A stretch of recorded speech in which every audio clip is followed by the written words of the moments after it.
আসসালামু আলাইকুম রহমতুল্লাহি ওবরাকাতুহ। প্রিয় নবম শ্রেণীর শিক্ষার্থীরা, তোমরা সবাই কেমন আছো? আশা করি আল্লাহর অসীম রহমতে তোমরা সবাই ভালো আছো। আজ আমরা তোমাদের ইউনিট 6-এর লেসন 4 নিয়ে আলোচনা করব। এখানে আমাদের ইন্ডিয়া সম্পর্কে বলা রয়েছে এবং টাইটেল দেওয়া আছে, আমরা দেখতে পাচ্ছি, ইন্ডিয়া ইউনিটি উইদিন ডাইভার্সিটি, অর্থাৎ বৈচিত্র্যের মাঝে ঐক্য। ইন্ডিয়া এমন একটা দেশ যেখানে অসংখ্য বর্ণ জাতির মানুষ বসবাস করে, কিন্তু তাদের এত বৈচিত্র্য থাকা সত্ত্বেও তাদের মধ্যে যে ঐক্য রয়েছে সেটাই এই প্যাসেজের মুখ্য বিষয়। আমরা আলোচনা শুরু করি। India is our closest neighbour. Bharat আমাদের সবচাইতে কাছের প্রতিবেশী দেশ। It is the largest among south Asian countries. দক্ষিণ এশিয়ার দেশগুলোর মধ্যে এটা সবচেয়ে বড়। ইনফ্যাক্ট, প্রকৃতপক্ষে India is the 7th largest country in the world with an area of 32,87,590 square kilometres. অর্থাৎ এটা হচ্ছে বিশ্বের সপ্তম বৃহত্তম দেশ, যার আয়তন 32,87,590 বর্গ kilometre.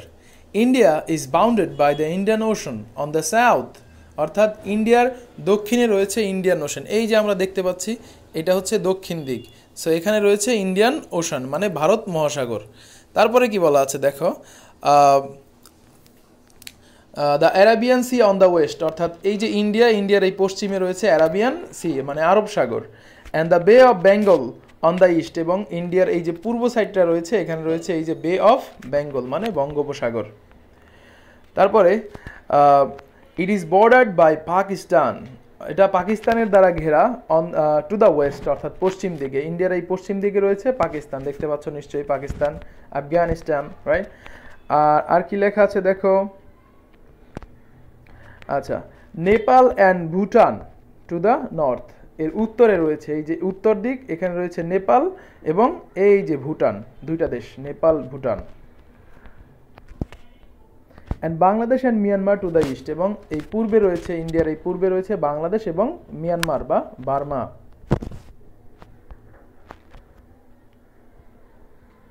India is the world's second most populous country after China. চীনের পরে বিশ্বের সবচেয়ে জনবহুল দেশ হচ্ছে India. Its current population as in 2010, অর্থাৎ 2010 সালের যে সেন্সাস, মানে জরিপ, সেটা অনুযায়ী এর বর্তমান জনসংখ্যা 1.15 বিলিয়ন, অর্থাৎ 115 কোটি। তো এখন অনেক বেড়ে গিয়েছে 10 বছরে। New Delhi is the capital of India, মানে ভারতের রাজধানী Naya Dilli. And about 13 million people live in the capital. অর্থাৎ রাজধানীতে প্রায় 13 মিলিয়ন, মানে কত, 1 মিলিয়নে 10 লক্ষ, তাহলে 1,30,00,000, এরকম এত পরিমাণ মানুষ বসবাস করে নিউ দিল্লিতে, অর্থাৎ রাজধানীতে। India is a land of ancient civilisation.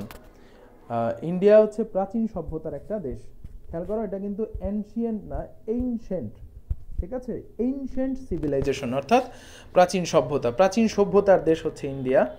The social, economic and cultural configurations of this vast country are the products of a long process of regional expansion.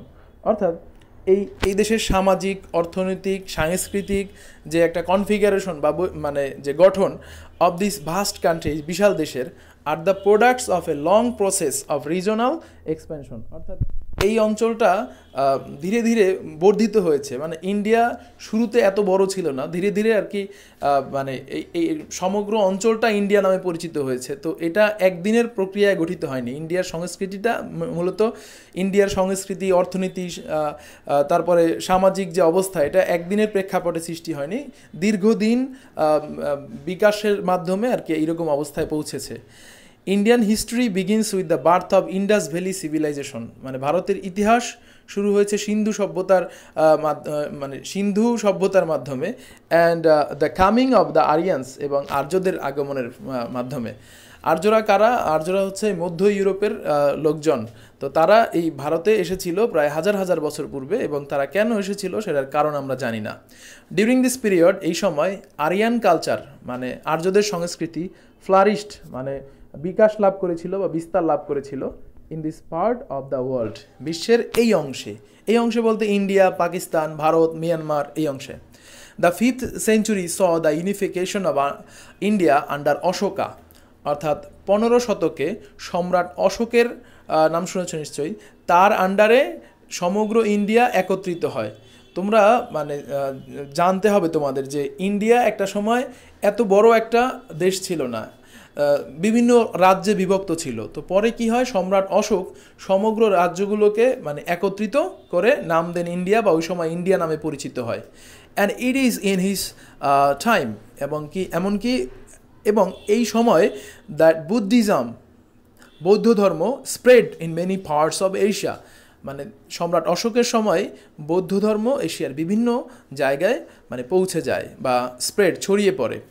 In the 8th century, অষ্টম শতাব্দীতে, খেয়াল রাখবা অষ্টম শতাব্দী মানে 701 সাল থেকে 800 সাল পর্যন্ত, 801 সাল থেকে না, কিন্তু এই প্রশ্নটা পরীক্ষায় বারবার আসে।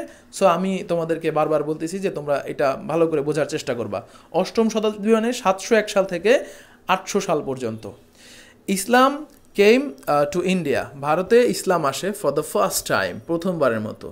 And by the 11th century, এবং 11 শতাব্দীর মধ্যে it had firmly established itself, ইসলাম ধর্ম ইন্ডিয়ায় শক্তভাবে বা দৃঢ়ভাবে প্রতিষ্ঠিত হয়ে যায়। It resulted in the formation of Delhi sultanate in 1206 by Qutbuddin Aibak, এবং ফলে কি হয়, সম্রাট কুতুবউদ্দিন আইবেক ওনার দ্বারা 1206 সালে দিল্লি সালতানাত প্রতিষ্ঠিত হয়। This was finally succeeded by Mughal empire in 1526, এবং 1526 সালে মুঘল সাম্রাজ্যের দ্বারা এটা অবশেষে সফল হয়। আন্ডার হুইচ, যেই মুঘল সাম্রাজ্যের আন্ডারে India once again achieved a large measure of political unity, অর্থাৎ ইন্ডিয়া বড় মাপের মানে বিশাল রাজনৈতিক একটা ঐক্য এটা লাভ করে ওই সময় বা অর্জন করে মুঘল সাম্রাজ্যে বা মুঘল শাসন আমলে। It was in the 17th century that the Europeans came to India, 17 শতাব্দীতে হ্যাঁ ইউরোপিয়ানরা ভারতে আসে। This coincident with the disintegration of the Mughal empire. Coincident মানে কি? কোইন্সিডেন্ট মানে হচ্ছে মিল হয়ে যাওয়া বা মিলে যাওয়া। তো ঘটনাক্রমে বা দৈবক্রমে মিলে যাওয়াটাকে আমরা বলি কোইন্সিডেন্স। তো এখানে কোইনসাইড শব্দটা হচ্ছে এটা ভার্ব, অর্থাৎ মিলে গিয়েছিল।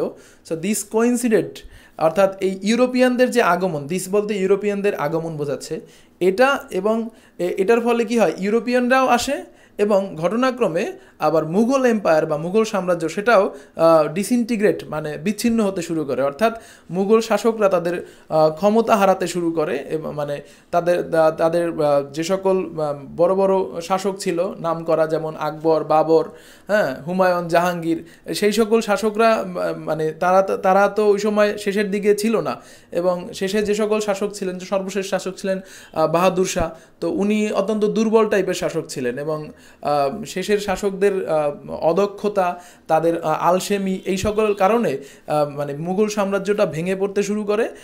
আর মুঘল সাম্রাজ্য ভেঙে পড়তে শুরু করে একদিকে, আর অন্যদিকে ইউরোপিয়ানরা এসে তারা আবার মানে তাদের ট্রেচারি, বিশ্বাসঘাতকতা, তারপরে তাদের শত্রুতা, তারপর তারা বিভিন্ন ধরনের মানে কি বলে বিভিন্ন ষড়যন্ত্র শুরু করে। সেই ষড়যন্ত্র শুরু করার ফলে মুঘল সাম্রাজ্য একদিকে ভেঙে পড়তে থাকে, আবার ইউরোপিয়ানরাও আসতে শুরু করে এই দেশে। Paving the way for regional states, এবং যার ফলে কি হয়, পেভ দ্য ওয়ে মানে পথ সৃষ্টি করে দেওয়া। Paving the way for regional states, regional state মানে আঞ্চলিক রাজ্য, অর্থাৎ যার ফলে কি হয়, ইন্ডিয়া একটা সময় যে অনেক মানে ঐক্যবদ্ধ একটা অঞ্চল ছিল সেটা বিভিন্ন রাজ্যে বিভক্ত হয়ে যায়। In the contest for supremacy মানে হচ্ছে প্রাধান্য বিস্তার। তো প্রাধান্য বিস্তারের যে প্রতিযোগিতা, সেই প্রতিযোগিতায় দ্য ইংলিশ মানে ইংরেজরা, ইংরেজি ভাষা না, দ্য ইংলিশ মানে ইংরেজরা এমার্জড অ্যাজ দ্য ভিক্টরস, অর্থাৎ তারা বিজয়ী হয়ে ওঠে বা বিজয়ী হিসেবে তারা মানে বিকাশ লাভ করে, অর্থাৎ তারা বিজয়ী হয়। মানে তাদের সাথে তো মূলত বিভিন্ন দেশের বাণিজ্যিক প্রতিযোগিতা ছিল, যেমন ডাচদের সাথে, তারপরে ফ্রান্সের সাথে, হ্যাঁ, পর্তুগিজদের সাথে, এদের সাথে তাদের বাণিজ্যিক প্রতিযোগিতায় ইংরেজরাই বিজয়ী হয় এবং তাদের সুপ্রিমেসি বা প্রাধান্য সৃষ্টি হয় ইন্ডিয়ায়। 1774 সালে ওয়ারেন হেস্টিংস ওয়াজ অ্যাপয়েন্টেড মানে তাকে নিয়োগ দেওয়া হয়েছিল the first governor general of India, অর্থাৎ ভারতের প্রথম governor general by the East India Company, ভারতের যে ইস্ট ইন্ডিয়া কোম্পানি দ্বারা সেটা, অর্থাৎ এই কোম্পানিটা কিন্তু ভারতের না অ্যাকচুয়ালি, ইস্ট ইন্ডিয়া কোম্পানি এটা ইংল্যান্ডের দ্বারা তৈরি একটা কোম্পানি, এবং তারা মূলত এই দেশে ব্যবসা বাণিজ্য করতে এসেছিল এই ভারতীয় উপমহাদেশে। তো পরে তারা ক্ষমতা দখল করে, এবং ক্ষমতা দখল করার মাধ্যমে এবং তারা ওয়ারেন হেস্টিংসকে তাদের গভর্নর জেনারেল হিসেবে নিয়োগ দেয় ভারতে 1774 সালে। In 1876, 1876 সালে, Queen Victoria was given the title empress of India by the British parliament. অর্থাৎ 1876 সালে রানী ভিক্টোরিয়াকে টাইটেল দেওয়া হয় ভারতের সম্রাট, মানে এমপ্রেস অফ ইন্ডিয়া। এমপ্রেস মানে হচ্ছে সম্রাজ্ঞী, এরকম, অফ ইন্ডিয়া, ভারতের, বাই দ্য ব্রিটিশ পার্লামেন্ট দ্বারা। And India came under the British rule completely, এবং ভারত ব্রিটিশদের শাসনের অধীনে সম্পূর্ণভাবে মানে চলে আসে। They ruled India for nearly 200 years, প্রায় 200 বছর তারা ভারত শাসন করে, অর্থাৎ 190 বছর, যা 200 বছরের সমান, 1757 সাল থেকে 1847 সাল পর্যন্ত। This period was marked by India's struggle for independence, অর্থাৎ এই পিরিয়ডটা, অর্থাৎ এই সময়টা 190 বছর, এটা ভারতের স্বাধীনতা সংগ্রামের মানে সংগ্রাম দ্বারা চিহ্নিত। অর্থাৎ স্বাধীনতা সংগ্রাম ওই সময় অনেক বারবার হয়েছে, ভারত বারবার স্বাধীনতার জন্য সংগ্রাম করেছে, সিপাহী বিদ্রোহ হয়েছে, বিভিন্ন ধরনের বিদ্রোহ হয়েছে, অনেক মানে মুসলমান, হিন্দু, তারা তাদের জীবন বিলিয়ে দিয়েছে। তোমরা এ ব্যাপারে তোমরা আরও অনেক কিছু জানতে পারবে। আমাদের প্রীতিলতা নাম শুনেছ, মাস্টারদা সূর্য সেন, হ্যাঁ, তারপর এরকম আরও অনেকে আছে যারা জীবন বিলিয়ে দিয়েছে। তো সেই সময় এই 190 বছরের মধ্যে মানে স্বাধীনতার জন্য অনেক সংগ্রাম হয়েছে, এবং এই জন্য এই মানে পিরিয়ড বা সময়টা স্বাধীনতা সংগ্রামের সময় হিসেবে চিহ্নিত। Through a series of heroic and patriotic movements, অনেকগুলো বীরত্বপূর্ণ এবং দেশাত্মবোধক আন্দোলনের মাধ্যমে, টু রিস্টোর ফ্রিডম, অর্থাৎ তারা রিস্টোর মানে পুনরায়, মানে রিস্টোর অর্থ হচ্ছে পুনরায় ফিরিয়ে দেওয়া বা ফিরিয়ে নেওয়া, ফ্রিডম অর্থাৎ স্বাধীনতাকে আবার মানে ফিরে পাওয়ার জন্য তারা আন্দোলন করেছে। প্যাট্রিয়টিক মুভমেন্ট বা দেশাত্মবোধক আন্দোলন করেছে। India goat its independence in 1947, এবং এই সকলের মাধ্যমে, অনেকগুলো মুভমেন্টের মাধ্যমে, ধারাবাহিক মুভমেন্টের মাধ্যমে ইন্ডিয়া 1947 সালে স্বাধীনতা লাভ করে। The culture of India is one of the oldest and unique in the world. ভারতের সংস্কৃতি অন্যতম প্রাচীন একটা সংস্কৃতি এবং অনেক ইউনিক মানে অনন্য, অদ্বিতীয়, এটা অন্য কোথাও দেখা যায় না। In India there is amazing cultural diversity throughout the country. দেশ জুড়ে রয়েছে বিস্ময়কর সাংস্কৃতিক বৈচিত্র্য।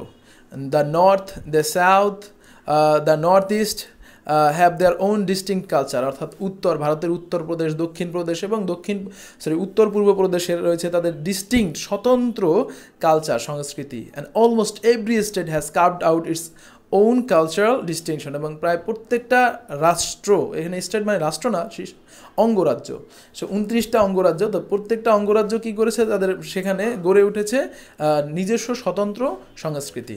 There is hardly any culture in the world that is as varied and as unique as India, অর্থাৎ বিশ্বে খুব কম সংস্কৃতি রয়েছে যা ইন্ডিয়ার সংস্কৃতির মতো বৈচিত্র্যপূর্ণ এবং ইউনিক, অদ্বিতীয়।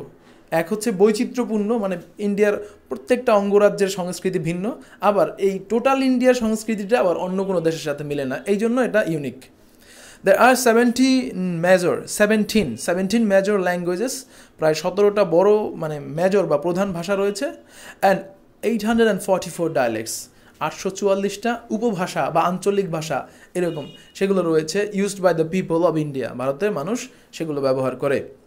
India is a tourist delight, India হচ্ছে পর্যটকদের একটা আনন্দের জায়গা বা কেন্দ্র। ডিলাইট মানে আনন্দ, তো এখানে মূলত পর্যটন কেন্দ্রই বোঝানো হচ্ছে। দ্য তাজমহল মানে Taj Mahal, Fatehpur Sikri, the Qutub Minar, the red fort মানে লাল কেল্লা, আর a few of the many wonders, অর্থাৎ অনেক বিস্ময়কর জিনিসের মধ্যে মাত্র কয়েকটা নাম এখানে বলা হলো, which attract people from all over the world, যেটা সারা বিশ্বের মানুষকে আকৃষ্ট করে। Kashmir has been described as a paradise on earth, অর্থাৎ কাশ্মীরকে বলা হয় ভূস্বর্গ। দ্য কান্ট্রি অফ মাউন্টেন্স, পাহাড়ের দেশ, ভ্যালিস, উপত্যকার দেশ, ডেসার্টস মানে মরুভূমির দেশ, রিভার্স নদী, লেকস এবং হ্রদ, offer the richness of mini world within a single country, অর্থাৎ এটা এই সমগ্র দেশটাকে মধ্যে, অর্থাৎ এই ইন্ডিয়াই হচ্ছে একটা মিনি ওয়ার্ল্ডে রূপান্তরিত হয়েছে এই এতগুলো জিনিস এই ইন্ডিয়ার মধ্যে থাকার কারণে। অর্থাৎ ইন্ডিয়ায় গেলে তুমি মানে পাহাড় দেখবা, ভ্যালি উপত্যকা পাবা, মরুভূমি পাবা, নদী পাবা, লেক পাবা, সব মিলিয়ে টোটালি ইন্ডিয়া একটা প্যাকেজ, এবং এটা হচ্ছে একটা mini world. Ooty, Nilgiri and the temples of south India, এই উটি, তারপর হচ্ছে নীলগিরি এবং দক্ষিণ ভারতের যে মন্দিরগুলো, অ্যাজ